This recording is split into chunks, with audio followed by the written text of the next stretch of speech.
This is Michael David Cobb Bowen for Cobb Vision. And this afternoon, I'm in a mood to reminisce about the old neighborhood. I've been just recorded a video talking about parents and how the family needs to be strong in order to enable politics, black politics in particular. But what I really wanted to do in that one, but I only have 10 minutes for YouTube, was to talk a little bit about the old neighborhood and some of the dynamics about things that I don't think get out there in terms of how people talk about how the black community doesn't work or has this misfunction that excuses all kinds of behavior or explains all kinds of failure. And I didn't have that problem. When I think about I grew up in the hood, and I grew up in the hood before the crack wars, so it was the 70s, and even as a kid I had read Tom Sawyer, and I thought of myself as a kind of Tom Sawyer, Huckleberry Finn, adventurous kind of kid. We had all kinds of fruit trees. We would play hide and go seek and box tag and capture the flag, and drag out was a game I did, tackle the man with the ball. And then, of course, all the ghetto games with suicide, open chest, BB britches. We would have stomps. But my dad, and I'm the oldest of 5 kids, my dad was like the dad of the neighborhood, where we had a 1968 VW bus, and we would get like 6, 7, 8 boys, 2 dogs, and go up into the mountains and go hiking. And it was always a great thing. We'd go into the Angeles National Forest, the San Bernardino mountain range up here, and there would be streams and places we could hike, but it would be totally quiet. We would be completely away from the city, and we would be completely on our own. We always looked at the land as something that we could control, as something where we were in charge, and we would set up a buddy system. So you're hiking and you're responsible for the person next to you, and if somebody has to bring up the rear, make sure the little kids go, and somebody has to carry the water, and somebody has to fix the lunches, and we would take kids from the neighborhood up to the mountains all the time. And these things, as obvious and easy, because my pops was in the Marine Corps, of survival skills, where there wasn't that much to survive. It wasn't that harsh of an environment, but it gave us all an idea that we didn't belong to the city, and the city's problems didn't live with us. And as we did this over many years, and we took kids from church, and we did, took kids from not only our neighborhood but other neighborhoods as well, we could see how some of them would be freaked out by the woods, and they didn't, and sometimes they would just have that first time experience of not being, under the influence of people who were not looking out for their best interests. So it was all kinds of interesting things that my father initiated, being the dad of the neighborhood. So that was a cool thing, and we kind of followed that lead. I mean, we were certainly, as the big brothers, there was me, and there was V, and there was M, and I'm not going to say their names, and there was E, and there was like four families, 4 or 5 families with 20 kids between them, where we would have enough for bicycle chicken or a big football game or a basketball game.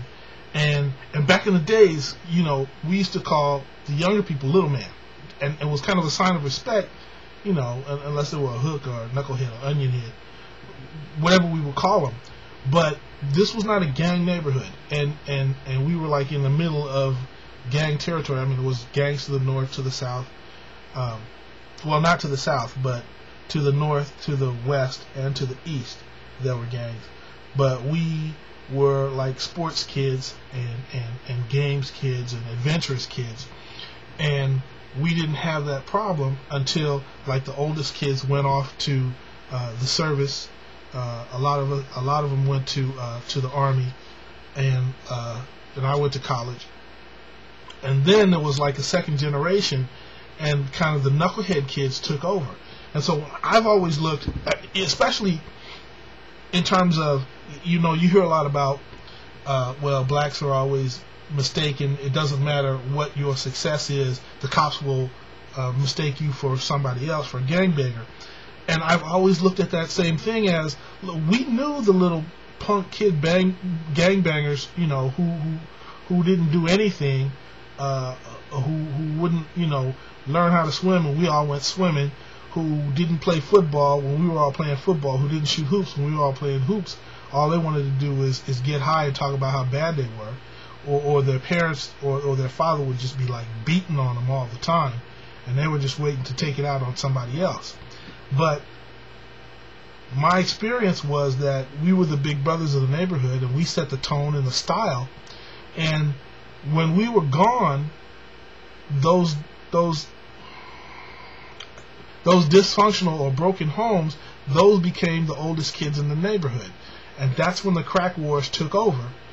And it was just the fact that we were gone for some temporary reason that the whole neighborhood collapsed as soon as we were gone.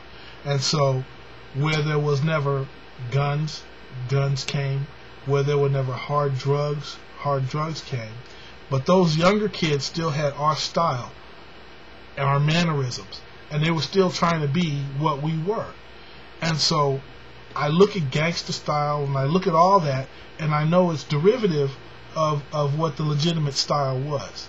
And so it's funny to look in retrospect at like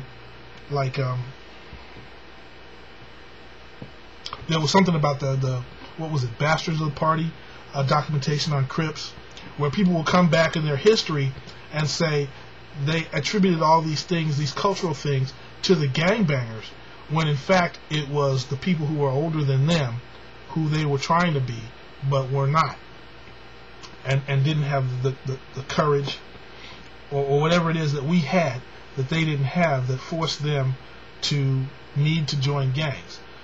Because we looked out for our younger brothers and sisters. That's how we were, and we were families. So a gang was not a substitute family. We didn't need a substitute family. We had real families.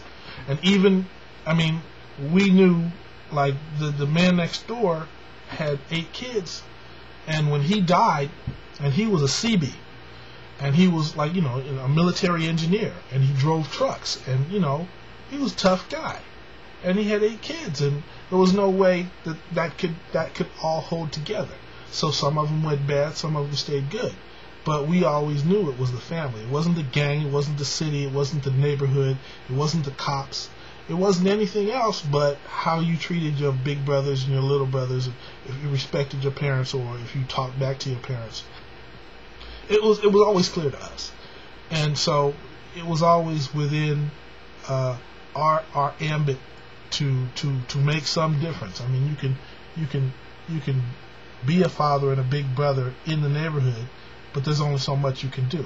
People can see your example and they can learn from it, or they can defy it. And so that's kind of always my attitude has come from that, because I never had an excuse of a dysfunctional neighborhood, even though it went down afterwards. And that's kind of the way that I've seen it. I'm going to let this video go on. No, I'm going to quit now. But that's a good wrapping up point. I wish I could talk a whole lot more, but time's up.